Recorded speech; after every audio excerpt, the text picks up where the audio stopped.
지난번 이 말씀 전에 부르심에 합당한 삶이라는 제목으로 말씀을 드렸습니다.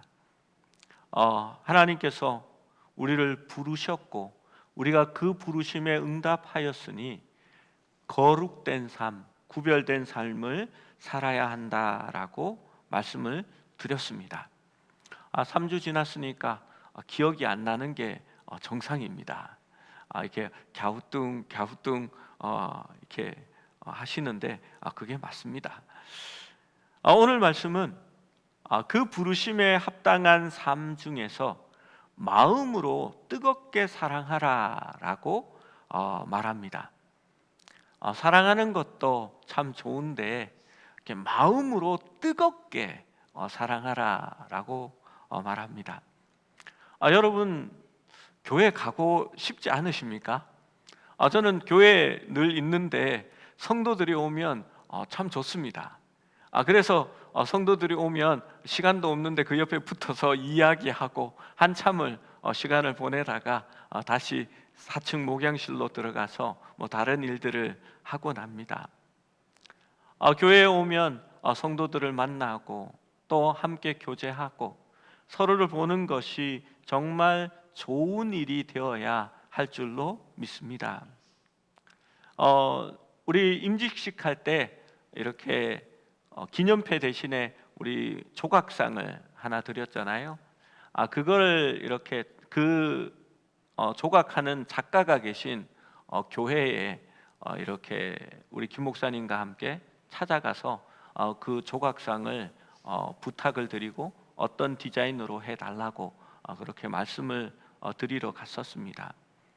거기에는 목사님이 이렇게 조각에 관심이, 목공에 관심이 많아서 교회에 있는 모든 물품들이 다 그 교인들이 만들어 놓은 식탁부터 해서 교제하는 탁자, 의자, 벽면의 인테리어 이런 것들을 다 교인들이 그렇게 목공을 해서 만들어 놓은 곳입니다.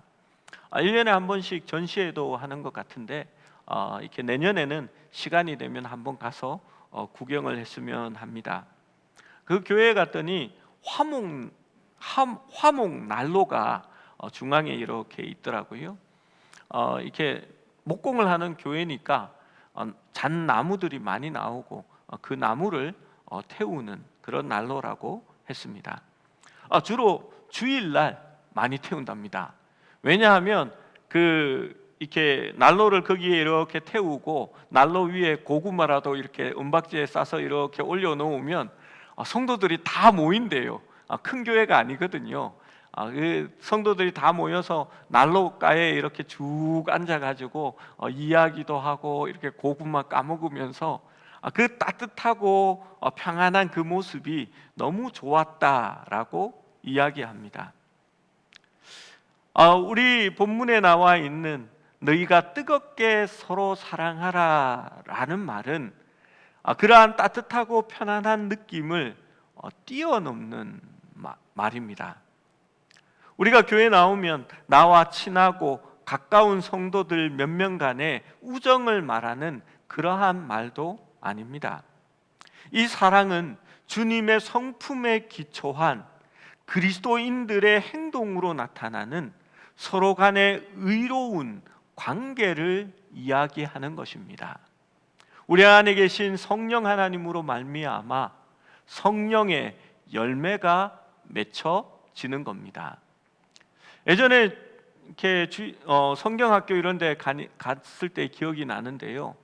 이렇게 포도송이를 이렇게 주고 이렇게 성령의 열매가 있는데 그 성령의 열매 중에 나한테 있는 열매는 뭐냐, 나한테 없는 거는 뭐냐 이렇게 막 나누는 그런 성경 공부를 한 적이 있습니다. 그런데 성경에 보면 이 성령의 열매들을 복수로 적지 않고 단수로 적어 놓고 있습니다. 그러니까 이게 나누는 것이 아니라요, 하나의 열매인데 그 열매의 어떤 측면들을 얘기하는 것이다 라고 보는 게 맞습니다. 그러니까 나는 충성은 있는데 자비가 없어. 그래서 내가 이 모양이야. 나는 인내는 있는데 사랑은 없어. 이런 말이 아니라는 겁니다. 많은 한국 교인들은 믿음에 대해서도 그러한 좀 오해를 하는 것 같습니다. 믿음을 주관적이라고 생각합니다. 내가 믿습니다 하면 하나님을 믿는 거라고 생각합니다. 그래서 긍정적인 사고를 믿음이라고 착각하는 사람들이 많습니다. 조엘 오스틴 목사님이 긍정의 힘이라는 책을 지었습니다. 여러분, 긍정이 부정보다는 낫습니다. 매사에 부정적인 사람보다는 긍정적인 사람이 낫지요. 그런데 그건 신앙과는 별 관계가 없는 겁니다. 여러분, 무엇을 긍정하는 것이 신앙일까요? 신앙이라는 것은 그리스도 안에서 언약에 참여하는 목적으로 하나님에 의하여 선택되고 성령에 의하여 구별된 것을 이야기하는 겁니다. 여러분, 믿는다라는 개념 자체가 지식적인 어떤 믿는다라는 것, 긍정적인 것보다는 관계적인 측면이 더 크다는 말입니다.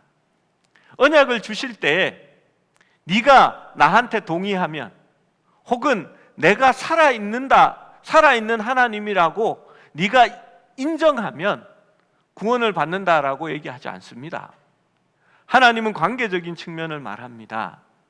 나의 언약 안에 있으면 나는 너의 하나님이 되고 너는 내 자녀가 될 것이다 라고 말하는 겁니다. 언약은 그리스도 안에 있는 사귐을 이야기하는 것입니다. 구약은 하나님을 아는 지식이 없어 이 백성이 망하게 되었다라고 말합니다. 구약에 말하는 이 야다라는, 알다라는 그 개념은 관계적인 측면이라고 제가 여러 번 말씀드렸습니다. 나는 지금 대통령을 잘 알아. 알지요. 근데 그 사람은 나를 모릅니다. 거기에 성경에 나타난 알문, 경험하고 체험하고 느끼는 것을 이야기합니다. 나는 대통령은 잘 모르지만 우리 아버지는 잘 압니다. 어떤 일을 행할 때에 아버지가 이건 싫어하시겠다, 아이고 이거 하면 나중에 혼나겠다, 그런 생각을 하게 되고 그 모습을 떠올릴 수 있는 겁니다. 그게 알다라는 개념입니다. 그래서 성경은 이렇게 말합니다. 여호와를 아는 것이 지혜의 근본이다라고 말하는 겁니다. 요한일서 1장 3절의 말씀을 읽어봅니다. 1장 3절입니다. 시작. 우리가 보고 들은 바를 너희에게도 전함은 너희로 우리와 사귐이 있게 하려 함이니 우리의 사귐은 아버지와 그의 아들 예수 그리스도와 더불어 누립니다. 여러분, 그렇습니다.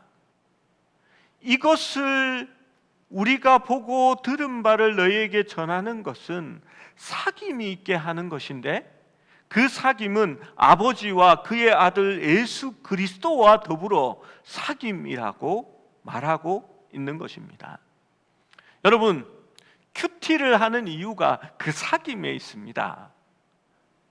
저는 성도들의 큐티가 이제 많이 발전했다라고 생각하고 속으로 흐뭇해합니다. 여러분, 큐티는 내가 그리스도를 알아가는 겁니다. 주님이 기뻐하시는 것을 발견하는 겁니다. 내 삶을 통해서 하나님이 이것을 기뻐하시는구나, 하나님이 이것을 안타깝게 여기시는구나, 내가 하나님을 기쁘게 하기 위해서 이런 일을 하고 또 그것을 행할 때에 우리 하나님께서 어떻게 느끼셨구나라는 것들을 적용하고 나누는 겁니다. 여러분, 이 적용이나 나눔이 지식적인 것을 얘기하는 건 아닙니다. 성경에 이런 말이 있는데 공자도 이런 얘기를 했어요. 그리고 옛날에 논어에도 보면 비슷한 얘기가 있는데 그거를 큐티 시간에 나누면 그건 우리가 말하는 하나님, 주님과의 사귐, 성도의 사귐은 아니라는 겁니다. 목사들이 그런 일을 많이 합니다. 이게 헬라어에 보면 뭐라고 적혀 있는데요, 이게 NIV 번역에 보면 또 이렇게 적혀져 있습니다. 그래서 이 뜻은 이런 게 되는 겁니다. 여러분, 그 나눔을 하자는 거 아닙니다. 그건 설교 한 번으로 족합니다. 우리가 말씀을 통하여 나누고자 하는 것은 하나님과 사귀는, 주님과 함께 동행하는 삶의 이야기, 연애 이야기를 나누어 보자는 겁니다. 큐티의 나눔을 자꾸 남한테 시키는 걸로 하는 분들이 계십니다. 누구에게 설거지 하라고 내가 하겠다. 그건 내가 큐티하는 게 아니고 상대방을 영문도 모르게 그게 시키는 게 되는 겁니다. 그래서 남들에게 하는 게 아니라 내가 함으로써 하나님을 알아가고 하나님과 사귐을 이야기해 보자는 겁니다. 하나님과의 언약 관계는 결코 개인적인 문제가 아닙니다. 하나님의 언약에 참여함으로써 관계를 우리가 서로 맺게 되는 겁니다. 그리스도의 신앙의 삶은 결코 독립적으로 혼자 살 수가 없습니다. 우리는 언제 사랑할 수 있습니까? 우리에게 그 사랑의 능력이 있습니까? 대답은 22절의 처음 부분에 있습니다. 우리가 진리에 순종함으로 우리의 영혼을 깨끗하게 할 때 사랑할 수 있다라고 말합니다. 요한일서 1장 7절도 똑같은 말씀을 그렇게 적습니다. 함께 읽습니다. 시작. 그가 빛 가운데 계신 것 같이 우리도 빛 가운데 행하면 우리가 서로 사귐이 있고 그 아들 예수의 피가 우리를 모든 죄에서 깨끗하게 하실 것이요. 그가 빛 가운데 계신 것 같이 우리도 빛 가운데 행하면 우리가 서로 사귐이 있다라고 얘기하는 겁니다. 마음으로 서로를 뜨겁게 사랑하는 것은 바로 우리가 거듭남으로 말미암은 선물입니다. 베드로전서 1장 23절은 너희가 거듭난 것은 썩어질 씨로 된 것이 아니요 썩지 아니할 씨로 된 것이니 살아있고 항상 있는 하나님의 말씀으로 되었느니라 라고 말씀합니다. 사랑은 우리가 거듭남으로 시작되는 것입니다. 그리고 그 거듭남은 하나님의 말씀으로 되어지는 것입니다. 그래서 교회의 모임은 하나님의 말씀으로 우리가 서로 사귀고 나누는 것이 되어야 하는 것입니다. 여러분, 탁구도 칠 수 있습니다. 그런데 탁구 치는 것은 교회 모임이 아니라 바깥의 모임도 가능합니다. 같이 산보를 하고 등산도 갈 수 있습니다. 그런데 그건 교회만 하는 것은 아닙니다. 우리가 무엇을 하든지 간에 탁구를 치든 산에 가든 따로 밥을 먹든 그 안에는 그리스도와 함께 사귐이 포함되어야 한다는 것입니다. 그래서 말씀을 나누고 말씀 가운데 역사하시는 하나님을 함께 나눌 수 있을 때에 진정한 작은 모임이 되어지고 교회가 되어지는 것입니다. 이 거듭남은 새로운 탄생을 얘기하는 겁니다. 거듭남, 거듭이라는 말은 또라는 얘기입니다. 다시 또 태어났다라는 겁니다.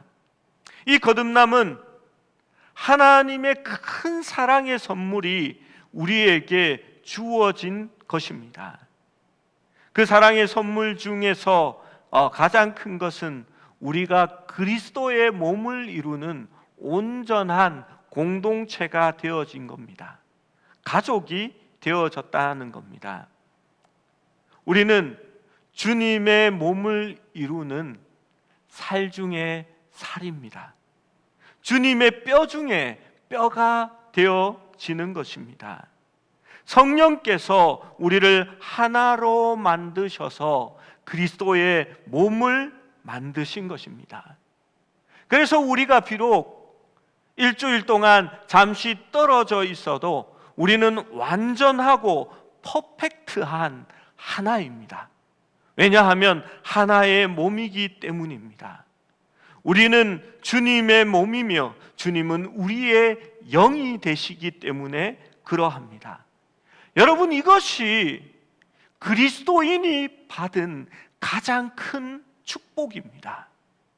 저는 이 축복을 교회 안에서 누릴 수 있어야 진정한 교회가 되어진다라고 생각합니다. 교회 안에서 반목이 있으면 저는 안 된다라고 생각합니다. 교회 안에서 패가 나뉘어지고 서로를 싫어하고 인상 찌푸린다면 그것이 진짜 교회의 모습이 아니라고 저는 믿습니다. 교회는 하나가 되어져야 합니다. 그것이 하나님의 축복이기 때문입니다.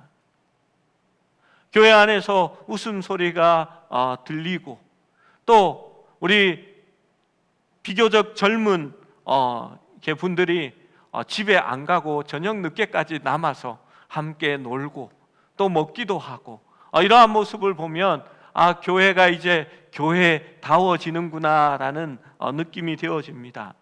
주중에도 성도들이 모여 와서 함께 먹고 함께 일들을 하는 모습을 보면 그것이 얼마나 기쁜지 모르겠습니다. 목사로서 참 안타까운 것이 있습니다. 요즘 교회에 원로 목사님들이 퇴직을 하고도 계속 교회에 계시는데 문제는 원로 목사님들이 교회 안에 세력을 이룬다는 겁니다.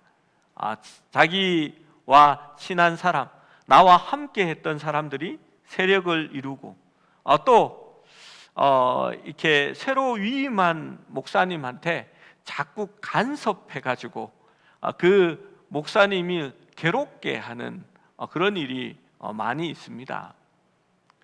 새로 위임하신 목사님 입장에서는 자기의 비전과 자기의 목회를 펼치기가 참 힘이 듭니다.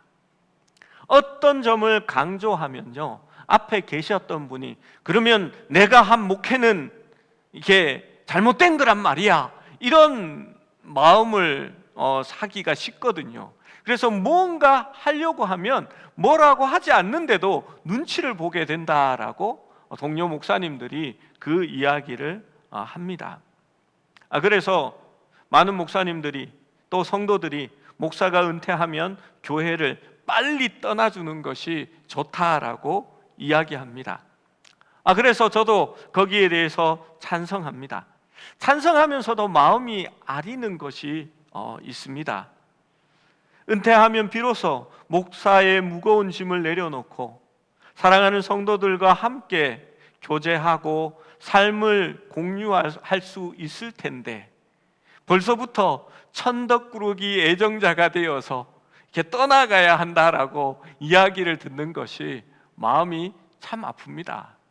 한편으로는 거기에 대해서 찬성하면서도 한편으로는 나는 새로 오신 목사님한테 아무 얘기도 안 할 텐데, 그리고 무조건 잘했다 격려해 줄 텐데, 목사님 바쁘시면 내가 남아 있으면서 새벽 기도도 한번 해줄 수 있고 또 이렇게 멀리 다른 일이 있어서 출타하면 주일 설교도 한번 대타로 그냥 해줄 수 있는데 이런 생각을 하게 됩니다. 여러분 좀 이렇게 이해가 되십니까? 실제로 그렇습니다. 평생 섬기고 교제하고 함께 하던 교인들을 떠나서 어디로 갈까라는 그런 마음이 듭니다. 우리 교회도 원로 목사님이 오시거든요. 이렇게 다른 교회에 계시다가 원로 목사님으로 이렇게 계시는데 그 교회 나가지 못하고 우리 교회에 오시는 분이 있습니다. 부부가 있고 또 가끔씩 오시는 분도 있습니다. 교회 등록하셔도 된다고 해도 등록을 안 하십니다. 혹시나 부담을 주고 또 목사가 와 있음으로 해서 성도들이 본인에게 와서 뭐 묻고 이야기할까봐 그렇게 일부러 피하시는 겁니다. 식사하고 가셔도 된다고 해도 굳이 그냥 가시는 것을 봅니다. 그래도 이분이 참 가실 때마다 목사님 귀한 말씀 감사합니다 하고 얘기하시면 이렇게 참 부끄러운 마음이 듭니다. 한평생 말씀을 보고 연구한 목사님인데 이렇게 설교를 들으면 때로는 답답하기도 하고 또 아쉬운 마음들이 있을 텐데 또 그렇게 고개 숙여 이야기하시고 인사하시는 걸 보면 참 대단하시다라는 생각이 듭니다. 여러분, 교회는 서로 사랑해야 합니다. 왜냐하면 거듭났기 때문입니다. 우리는 새로운 피조물입니다. 옛사람은 죽었고 새로운 삶이 시작되었습니다. 이 변화는 말로만 일어나는 것이 아니라 진짜입니다. 우리의 성향을 바꾸고 우리가 세상의 소욕을 따라 살다가 성령의 소욕을 따라 살아가는 삶으로 바뀌었기 때문에 성령의 열매가 우리에게 나타나는 겁니다. 여러분, 이 거듭남이 급진적인 것이냐, 어느 한순간에 당장 이루어지는 것이냐, 여기에 대하여 궁금해합니다. 구원파들은 우리가 거듭난 날짜를 안다고 합니다. 여러분, 그럴까요? 오늘 성경 말씀은 죽어질 씨와 살아있는 생명의 씨에 대하여 이야기합니다. 방금 임신한 여성은 자기 속에 일어난 일을 알지 못합니다. 그런데 그녀의 몸에 변화가 일어나고 있다라는 것을 느끼기에는 얼마 시간이 지나지 않아도 알게 됩니다. 그리고 나중에 의사의 말을 듣고 병원에서 진단을 받게 되면 언제쯤에 아기가 잉태되었다라는 것을 알게 되고 추측합니다. 그리고 어느 정도의 기간이 지나면 이 아이가 태어날 것이다라는 것도 유추해 볼 수 있습니다. 그런데 여러분, 우리가 생명의 씨로 말미암아 잉태되고 거듭나게 되었을 때에 사람은 다 뭐 몇 개월 지나면 태어나는 그런 육체적으로는 그렇지만 영적으로는 그 기간이 딱 정해져 있지 않습니다. 그래서 내가 언제 거듭났는지, 언제 그 복음을 받아들였는지 그것을 정확하게 알 수 없습니다. 간혹 가다가 그런 사람들도 있습니다. 왜 갑자기 확 변해버린 사람들 있잖아요. 어떤 놀라운 체험을 하고는 그 순간 자기의 삶을 바꿔버리는 사람들이 있습니다. 함께 친구와 함께 들판을 가다가 친구가 벼락에 맞아서 그 자리에서 죽게 됩니다. 함께 가던 자기는 멀쩡합니다. 그때의 인생에 비로소 하나님의 역사하심과 하나님의 선택하심이 무엇일까를 생각하고 자기의 삶을 하나님께 드린 그런 사람들도 있습니다. 그러나 그것은 아주 드문 일입니다. 여러분, 하나님은 이 거듭남, 새롭게 탄생함을 썩어질 씨로 된 것이 아니요 썩지 아니할 씨로 된 것이다 라고 말하는 것입니다. 이 말은 지상의 탄생이 아니라, 인간적인 탄생이 아니라 우리가 새로운 영으로 다시 태어났다라는 것을 이야기합니다. 처음에 태어나는 것은 다윗의 고백처럼 우리는 죄 가운데 잉태되고 진노의 대상으로 태어납니다. 그것은 육체적인 출생입니다. 그러나 두 번째 태어남은 영적인 출생입니다. 그리스도 안에서 태어납니다. 그것은 진노의 대상이 아니라 은혜와 자비의 대상으로 하나님의 자녀로 거듭 태어나게 되는 것입니다. 새로운 탄생, 영적 출생은 썩지 아니할 씨로 된 것인데 그것은 살아있는 하나님의 말씀이라고 말합니다.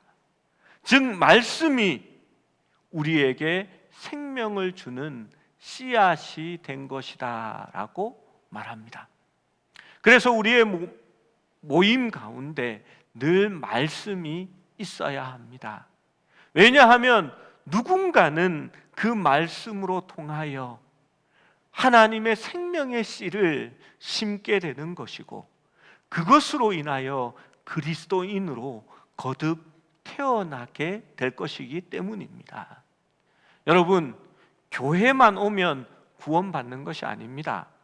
우리는 늘 전도할 때에 교회 나오세요 라고 말하지만 교회 나오는 것만으로 되는 것이 아니라 교회 안에서 그 생명의 씨를 마음속에 받아들이고 우리가 성령으로 말미암아 거듭나게 될 때에 비로소 하나님의 사람이 되어지게 되는 것입니다.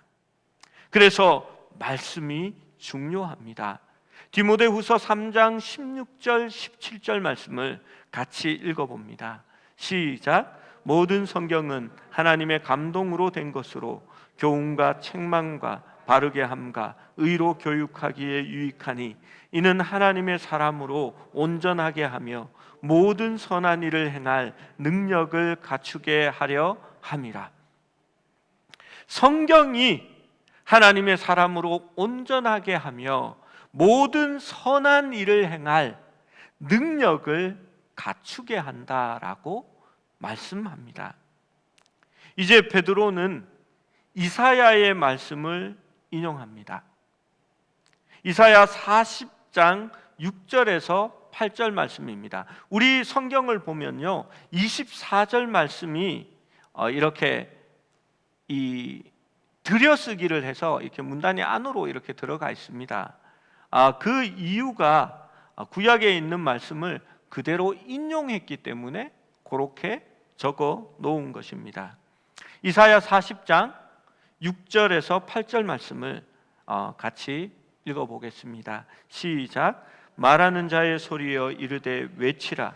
대답하여 내가 무엇이라 외치리까 하니 이르되 모든 육체는 풀이요 그의 모든 아름다움은 들의 꽃과 같으니 풀은 마르고 꽃이 시들문 여호와의 기운이 그 위에 붑니라. 이 백성은 실로 풀이로다. 풀은 마르고 꽃은 시드나 우리 하나님의 말씀은 영원히 서리라 하라. 이사야의 이 말씀은 바벨론으로 추방된 그의 백성들을 구속하시겠다라는 하나님의 약속입니다.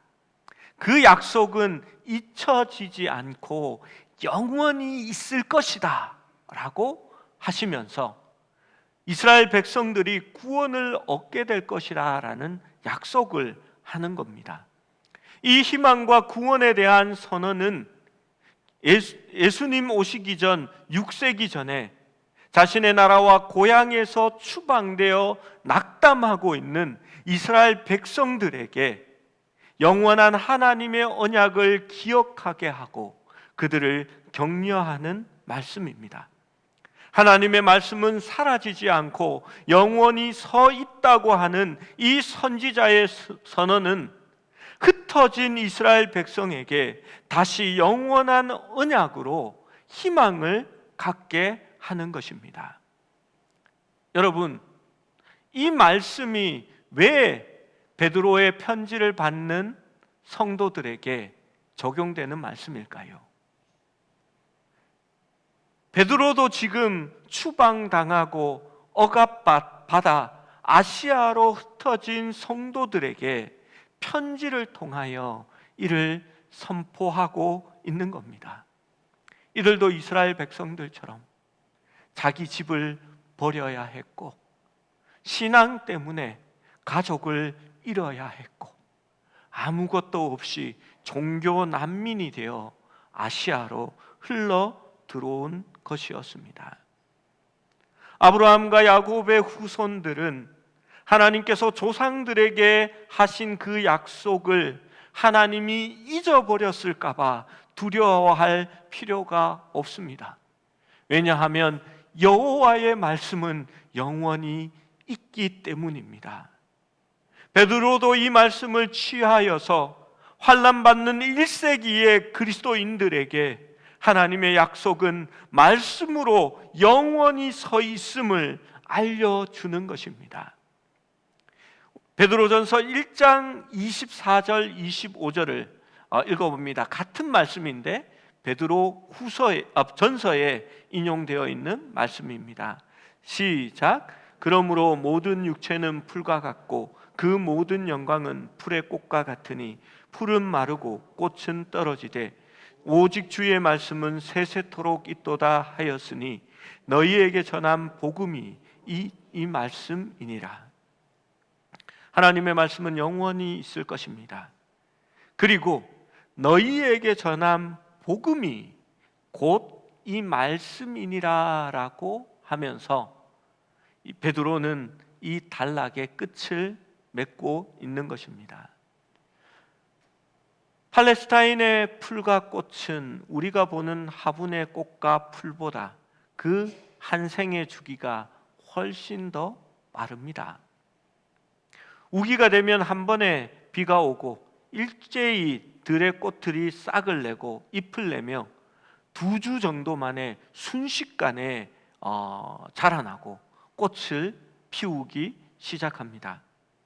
그 순간 얼마나 아름다운 광경이 그 광야 같은 지역에 펼쳐지는지 모릅니다. 그런데 불과 한 주가 지나지 않아 그 꽃은 시들어 떨어지고 풀은 말라 사라지기 시작합니다. 그것이 육체의 영광이라고 베드로는 말합니다. 인간의 육체는 영원하지 않습니다. 여러분, 요즘 저는 그것을 이렇게 많이 느낍니다. 우리 어르신들이 이렇게 들으면 아유 목사님 이제 시작입니다 라고 하겠지만요, 이제 노안이 와서 이렇게 글자들이 잘 보이지 않습니다. 제가 이 마이크를 잘 이용하는 것은요, 여기에 마이크를 쓰면 요 거리가 있잖아요. 거리가 있어서 이렇게 다가서야 됩니다. 다가서면 이 성경 말씀과 이 설교 원고가 보이지 않습니다. 근데 이 마이크를 쓰면 이렇게 뒤로 물러나도 되거든요. 그러면 말씀과 원고가 보입니다. 예전에는 뭐 이렇게 한 이틀 정도 밤을 새도 끄떡 없었는데 요즘은 하루만 좀 무리해서 한 밤을 새면 바로 막 다음 날 막 정신이 없습니다. 이렇게 눈에 실핏줄이 지금 터져가지고 이렇게 보면 좀 안쓰럽게 보일 만큼 그렇게 되어 있습니다. 육체는 금방 그렇게 저물어 가는 것 같습니다. 인생도 그 아름다움도 영광도 영원하지 않다라고 성경은 이야기합니다. 이 말씀을 받은 아시아에 흩어진 성도들은 일시적인 것과 영원한 것이 무엇인지를 금방 깨달았을 것입니다. 그들은 지금 로마 제국의 힘과 영광에 압도되어 있습니다. 로마 문화의 부유함, 사치, 화려함, 그 권력들.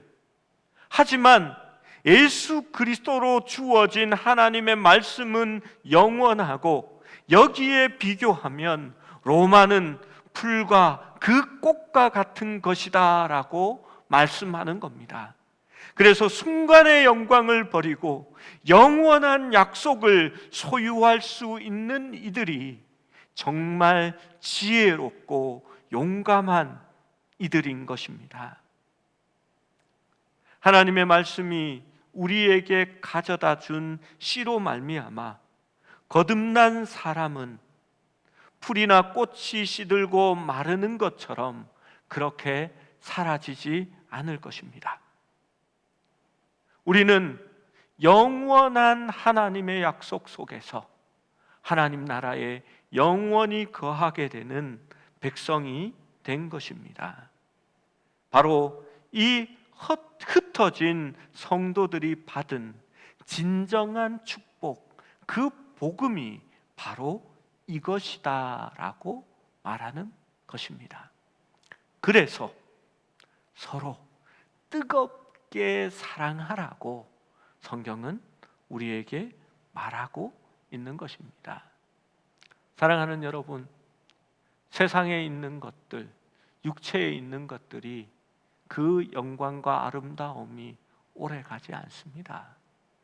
그러나 그리스도 안에 하나 된 우리의 사귐이, 우리가 서로 사랑하는 것은 영원한 하나님 나라까지 이어지게 될 것입니다.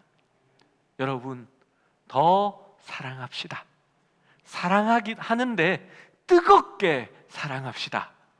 마음을 다해서 사랑하는 우리 모두가 된다면 우리의 신앙과 믿음이 정말 행복하게 될 줄로 믿습니다.